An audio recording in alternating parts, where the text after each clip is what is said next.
And welcome back to Judgment Day. Me, Matt Rebar, also here with the best, Logan and Raina on the call. And we're here to talk about some Reddit posts, specifically the Am I the Asshole thread, where people write in and basically we get to judge them. Are they the asshole? Are they not the asshole? Does everyone sucks? Or no assholes here?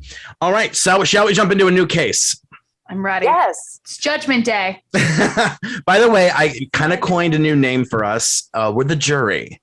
So it sounds a little like fancy, a little judgmental. I don't know. I figured so like the three of us and any guests we have on, we're the jury. So Jury's ready. The jury is in session. This jury is ready. All right. Here's the title of this one. Am I the asshole for wanting to keep my bees, even though my neighbor's son is highly allergic to bees? Oh, sorry. All right, let's do this. Someone's been a busy bee on this question. That's a lot of bees in here. Here we go. Let's name her. Ooh, let's get a name. Raina, what's a name that we can name this lady? Beth. Ooh, you knew. First of all, the fact that you were like Beth. Improv goddess at work here. I love it. Beth the beekeeper. Busy bee Beth. Oh my gosh, I love it. All right, beekeeper Beth. She's been keeping bees as a hobby for 6 years now. She has 4 hives in her suburban backyard, along with a large garden. Her hives are properly registered and they are legal to keep in her town as of right now. The problem with Beth is that her new neighbors have asked Beth to get rid of the bees. They purchased the house and moved in over the winter and hadn't noticed the girls until this spring. So apparently, the new neighbor's son, highly allergic to bee stings, he's been hospitalized more than once, has to carry an EpiPen. They asked nicely, but seemed a little upset when I said I don't think I could do that. The neighbors didn't push the issue with me further, but I saw a rant on Nextdoor that I am sure was written about them. Sometime after that, some of the bee-hating Nextdoor people went to our town board to try and get beekeeping outlawed in the town. Luckily, it didn't pass. And they had mentioned in the minutes that the current beekeepers would have to be grandfathered in if it did. So basically, even if it had passed, she wouldn't have been affected. It would have just stopped new beehives. So she says, my neighbors and I aren't speaking terms. Am I the asshole for wanting to keep doing my hobby? So what do we think? Logan Man, I don't even know where to something start. brewing. I don't even know where to start. It's just like, imagine moving to a new city, you know, and immediately demanding change. Not for things that are affecting a majority of the people, but like just you. It's like, I really don't like this park next to my house, so I'm going to try to get it removed.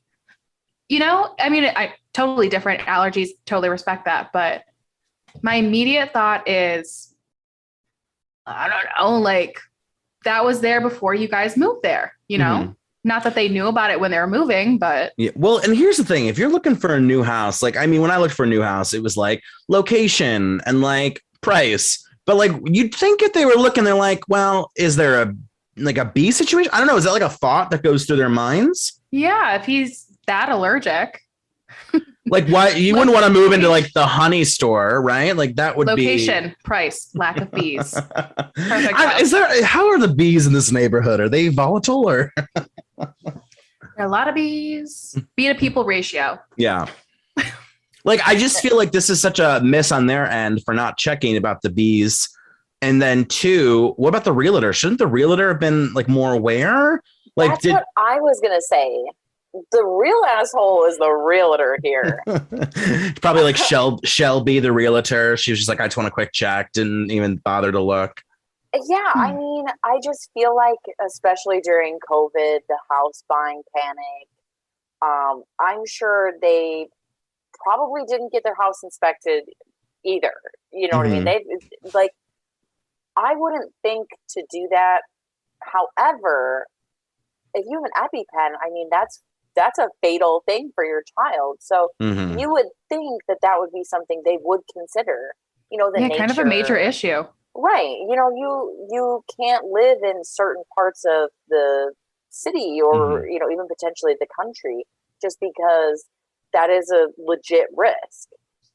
That's total oversight on their part. Yeah, I mean, I guess you just maybe don't think about it. You just don't think that you're looking at houses in suburbia and you're not assuming that there's going to be hives. But I don't know. I just wonder if like that's just oversight on their part. I mean, like it's. Sorry.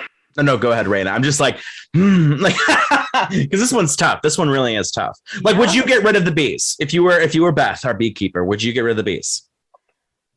I would potentially consider it before the next door post. Yeah, that adds into it. Mm-hmm. Yes, Sure. that's a whole nother component to this story. Well, and going to city council and being like like the South Park rabble, rabble, rabble, rabble. You know, like that part. Because here's the best part about that whole thing. Even if that bill had passed, she'd be fine.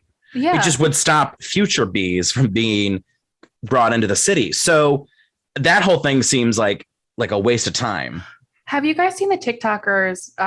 They're like the beekeepers, and they literally do beekeeping with no gloves or anything. Oh my God, yes. And it freaks me out. So I can imagine that people who take care of bees and deal with bees really enjoy their bees. Mm-hmm. So I don't know if I was this woman, or if I was Beth, is that her name? If I was Beth? Yeah, Busy Bee Beth, yeah. If I was Busy Bee Beth, I don't think I would get rid of the bees, because obviously these people have a deep commitment to taking care of honeybees, bumblebees. I think they're honeybees. Yeah, so I don't think I would get rid of them, honestly. So let's get right to the chase. Is Beth the asshole? Is she not the asshole? No assholes here. Everyone sucks. What do we think? I'm gonna go with not the asshole. Okay. Yeah, I think she's justified in having, it's like if you had a dog and your next door neighbors were like, hey, our son's allergic to dogs, get rid of your dog. You know, similar kind of deal. I guess they could have looked to see if honeybee keeping was illegal in the city before they moved. So yeah, I say not the asshole. Raina, thoughts? I would say if she really is if she's going to do everything the exact same way, no change whatsoever, I would say like YTA light. Only because Diet YTA. Right. Like only YTA 0. Just because she's now aware of the potential that her neighbor could die. I mean, like that you would be a little bit of an asshole to not at least make an effort. But it sounds like Beth is a pretty responsible and understanding person. So I would say NTA, not the asshole, but just be careful, Beth. B-E-E. Be careful. I think, the original story. So, the idea that they moved in, they were like, can you stop doing the bees? And Beth says, no, I'm doing my bees. No assholes here. The asshole part is going to next door and city council, clamor. That kind of makes them the assholes. But at the end of the day, I kind of get it. You have a young child who's like deathly allergic, it seems, to these bees. That's anxiety for the kid and anxiety for the family. But at the same point, she's been doing this for, looks like 6 years. I mean, this just feels like oversight on them. And maybe this is a lesson that like, we should have done our research. We should have looked into this. This is more of a problem. And, who knows? So guess what the thread said? The Reddit thread said it was pretty close, but they said she's not the asshole. It was very tough, but they did side with Beth, our beekeeper. I'll read you the top why she's the asshole, according to this one user named Myth Puppy. Ooh. He goes, I understand you love your bees, Beth, but man, that kid's never going to be able to leave his house without fear of hospitalization. And I'd put money on his parents requiring supervision to enter his own backyard. It sucks for him. Also, just because you're legally in the right doesn't mean you're morally in the right. Ooh. Which I don't know how I feel about the morally thing, but do we want an update? Because Beth gave us an update. Give it to us, Beth. Yes. The bees are staying. Ooh. She said, I'm not going to take a financial blow. I've spent thousands on my yard. It provides a nice side income, and I just can't do it. So I guess she makes money off these bees somehow. Beth says she has all her legal ducks in a row. She's carrying the proper insurance. She's following all laws. She said she shouldn't have much to worry about legal issues as long as she continues doing the way she has. I will reach out to my neighbors with an olive branch and some suggestions to keep their kids safe. Many people have asked how I would feel if something happened to their kid, and I would feel bad about it. It would be tragic. Also, my bees have always been legal, permitted, and registered. So, yeah, I mean, that's the thing, though. Like, what if one of her bees is and stings that boy? Ooh. See, any bees could do that. That's Like, true. That's true. That's something there's so many bees out there that I don't know. It's also tough because they're endangered. I mean, you don't really think about that. Yeah. Like we need bees. So it's like, yeah, so she's doing her park. And there's like probably like parks and other stuff that kids can go play on. Yeah. Do you just imagine like the neighbors are like outside, like with a sign that says no bees here. And like a bee literally is like, bzz, bzz, oh, can't go here. Turn around. Like, oh man. Well, I think we made another judgment here with the jury. So that's another episode of Judgment Day. We'll see you next time. Judgment Day is a podcast by Starvolt Studios. Judgment Day is executively produced by Matt Rebar, Logan Molnar, and Raina Butel. For more awesome content, just go to starvoltstudios.com or on their Facebook, Instagram, or Twitter page.